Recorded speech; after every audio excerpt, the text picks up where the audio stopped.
ഒരു നാടിൻ്റെ അടിസ്ഥാന സൗകര്യ വികസനത്തിന് ഏറ്റവും പ്രധാനപ്പെട്ടത് വീതിയേറിയ റോഡുകളാണ്. ചായ കുടിക്കാൻ കിലോമീറ്ററുകളോളം യാത്ര ചെയ്യുന്ന ആളുകളുണ്ട്. നല്ല റോഡാവണമെന്ന് മാത്രം. ഞാനൊരു ഉദാഹരണം പറഞ്ഞതാണ്. പാലക്കാട് ജില്ലയിലെ ആളുകൾ നിലമ്പൂർ ഭാഗത്തേക്കും വയനാട്ടിലേക്കും കോഴിക്കോടിൻ്റെ ചില പ്രദേശങ്ങളിലേക്കൊക്കെ യാത്ര ചെയ്യാൻ ഏറ്റവും കൂടുതൽ ഉപയോഗിക്കുന്ന റോഡാണ് കുമരംപുത്തൂരിൽ നിന്ന് ആരംഭിച്ച് കോട്ടോപ്പാടം അലനല്ലൂർ ഭാഗത്തേക്ക് പോകുന്ന റോഡ്.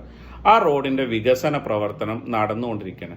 2 ട്രാക്ക് റോഡായിട്ടാണ് നിർമ്മിക്കുന്നത്. അതിനോടനുബന്ധിച്ച് ഡ്രൈനേജ് നിർമ്മിക്കുന്നുണ്ട്. വീതിയേറിയ റോഡിലേക്ക് 2 ട്രാക്ക് റോഡ് നിർമ്മിച്ച് ഡ്രൈനേജ് ഇരുവശത്തേക്കും മാറ്റി സ്ഥാപിച്ചു കഴിഞ്ഞാൽ നാളെ ഒരു വികസന പ്രവർത്തനങ്ങൾ വരുമ്പോൾ റോഡ് വീതി കൂട്ടാൻ കഴിയും. ഇനി 15 വർഷത്തേക്ക് ഈ ഡ്രൈനേജ് പൊളിച്ചു മാറ്റാൻ കഴിയില്ല. കേരളത്തിലെ പല ഭാഗങ്ങളും ഇതേ രീതിയിലുള്ള നിർമ്മാണ പ്രവർത്തനമാണ് ഇടതുപക്ഷത്തിൻ്റെ ഭാഗത്തു നിന്ന് ഉണ്ടായിക്കൊണ്ടിരിക്കുന്നത്. മന്ത്രിക്ക് കാറിൽ പോലീസും പൈലറ്റും എസ്കോർട്ടും ഉണ്ടെങ്കിൽ വളരെ വേഗതയിൽ യാത്ര ചെയ്യാൻ കഴിയും. സാധാരണക്കാരന് യാത്ര ചെയ്യണമെങ്കിൽ വളരെ പ്രയാസകരമാണ്. ഒരു 10-40-50 കിലോമീറ്റർ യാത്ര ചെയ്യണമെങ്കിൽ 1-1.5 മണിക്കൂർ എടുക്കുന്ന ഒരു കാലഘട്ടമാണ്. അങ്ങനെയുള്ള ഈ സമയത്ത് സൗകര്യമുണ്ടായിട്ടും വീതി കുറച്ച് നിർമ്മാണ പ്രവർത്തനം നടത്തുന്നത് പ്രതിഷേധാർഹമാണ്. നാട്ടുകാരും പ്രതികരിക്കണം. പല കാര്യങ്ങളിലും നമ്മുടെ പ്രതികരണ ശേഷി കുറഞ്ഞുകൊണ്ടിരിക്കുകയാണ്. നമ്മുടെ നാടിൻ്റെ വികസനത്തിന് ഏറ്റവും അടിസ്ഥാനപരമായ ആവശ്യമാണ് റോഡ് വികസനം. അങ്ങനെ വീതിയേറിയ സ്ഥലത്ത് ഇങ്ങനെ കുടുസായ റോഡ് ഉണ്ടാക്കുന്നതിനെതിരെ പ്രതികരിക്കേണ്ടത് എല്ലാവരുടെയും ബാധ്യതയാണ്. ലക്ഷക്കണക്കിന് രൂപ ശമ്പളം വാങ്ങുന്ന എഞ്ചിനീയർമാർ ഒരു ദീർഘവീക്ഷണം നടത്തണ്ടേ?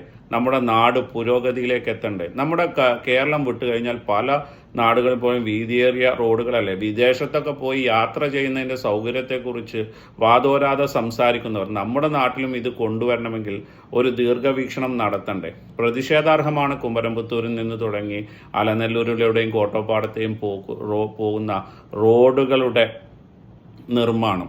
എടത്തനാട്ടുകര മേഖലയിലുള്ള കുട്ടികൾ അടക്കമുള്ള ആളുകൾ മണ്ണാർക്കാട്ടേക്ക് വിദ്യാഭ്യാസ ആവശ്യത്തിന് വരുന്നുണ്ട്. മലയോര കർഷകർ അവരുടെ കാർഷികോൽപ്പന്നങ്ങൾ വിൽക്കാൻ വരുന്നുണ്ട്. ഇങ്ങനെ നിരവധി ആളുകൾക്ക് നിരന്തരം ഉപയോഗിക്കേണ്ട ടൂർ പോകുന്ന ആളുകൾ, പാലക്കാട് ജില്ലയുടെ പല ഭാഗത്തുനിന്ന് ടൂർ പോകുന്ന ആളുകൾ ഊട്ടിയിലേക്കും മൈസൂരിലേക്കും ഉപയോഗിക്കുന്ന റോഡാണ്. ആളുകളുടെ ഈ ആവശ്യം ദീർഘവീക്ഷണത്തോടെ കണ്ട് ഉദ്യോഗസ്ഥന്മാർ ഇതിൽ മാറ്റം വരുത്തണമെന്നുള്ള ഒരു അഭിപ്രായമാണ്.